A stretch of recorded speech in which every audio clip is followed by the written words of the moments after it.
उरूज नीचे नहीं आई बेटा? मुझे नहीं मालूम अम्मी। अजलान देख तो लेते, अगर उसे कुछ हो गया तो फिर? मैं देख कर आती हूँ उसे। तुम बैठ जाओ बेटा, जो कुछ होना था सो हो गया। प्रेग्नेंट बीवी से बदसलूकी नहीं करते। बाबा बदसलूकी नहीं कर रहा हूं मैं, मगर सर पे तो नहीं बिठा के रख सकते ना अरविंद।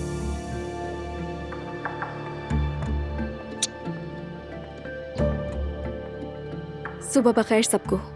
सुबह बखैर बेटी। बैठो बेटी। नूर, तुमने सुना कि क्या हुआ है? क्या हुआ है? फराज मुल्क से भाग गया है। क्या? हाँ? कैसे भाग गया? फोन आया था बाबा का, मेरी खैरियत वगैरह पूछ रहे थे। उसी दौरान उन्होंने मुझे बताया किसी लड़की के चक्कर में पड़ गया था, यहाँ तक कि अपने सारे शेयर्स उसके नाम कर दिए। या अल्लाह,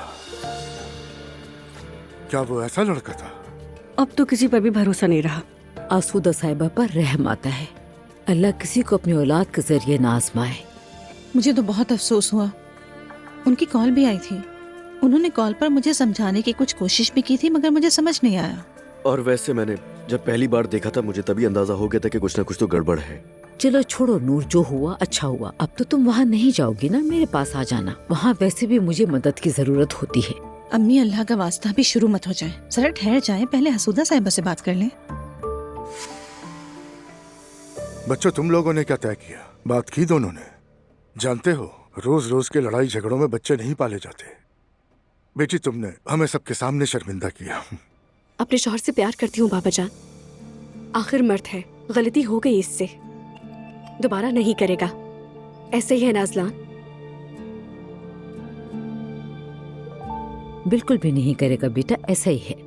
मेरे पास कहने के लिए नहीं है कुछ। आप लोगों ने मेरी तरफ से फैसला तो सुन ही लिया है।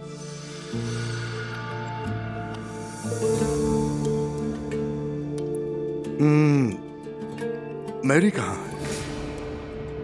वो बाबा जान दुआ घर चेंज कर रही है ना, तो उसकी मदद करने गई। कहाँ शिफ्ट हो रही है? शौहर गिरफ्तार हो गया तो उसके घर वालों ने फौरन निकाल दिया। ऐसे ही होता है। एलिफ के घर जा रही है, यानी ज़ैनब साहिबा के नीचे वाली मंजिल पर।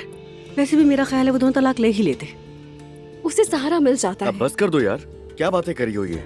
तुम्हें क्या मसला है? मैं कोई बहस नहीं चाहता।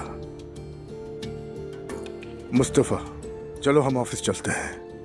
वहाँ रसूल साहब भी आएंगे, देखते हैं क्या होता है। बाबा जान, मेरे घर वाले जरा गुस्से में हैं। आसूदा साहिबा भी ठीक नहीं। अगर वो आपसे कुछ कहे तो प्लीज बुरा मत मानिएगा। मेरा फैसला पक्का है। बेटी, हम पैसे की खातिर खुद पर बातें सुनने वाले लोगों में से नहीं हैं। जाकर देखते हैं क्या होता है। बिल्कुल। चलो, खुदा हाफिज।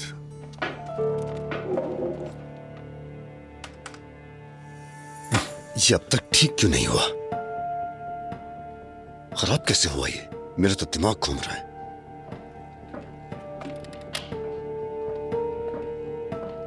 Good morning. Good morning Zainab, आओ ना। जमाल, अगर फ्री हो तो कुछ बात करनी है मुझे। हाँ, मैं फ्री हूँ।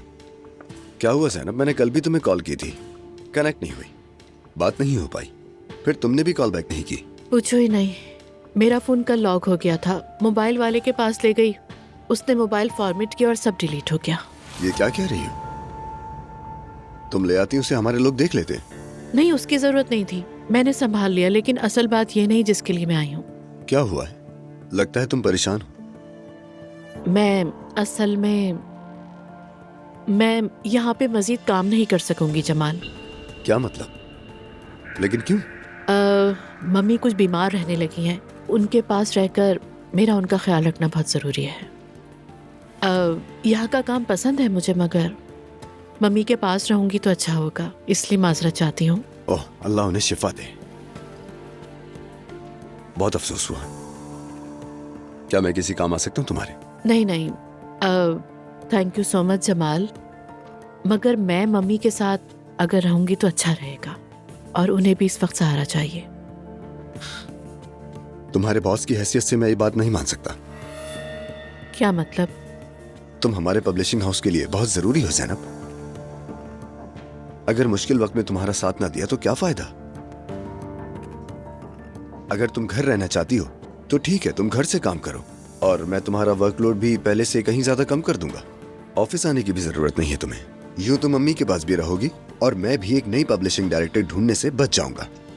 तुम बिल्कुल फिक्र मत करो, मैं तुम्हें हर तरह की आसानी दूंगा, कोई मसला नहीं। जमाल, मगर मैं पहले जैसा वक्त नहीं दे पाऊंगी। मैं नहीं चाहती कि तुम्हारा काम रुके। ठीक है, कोई बात नहीं।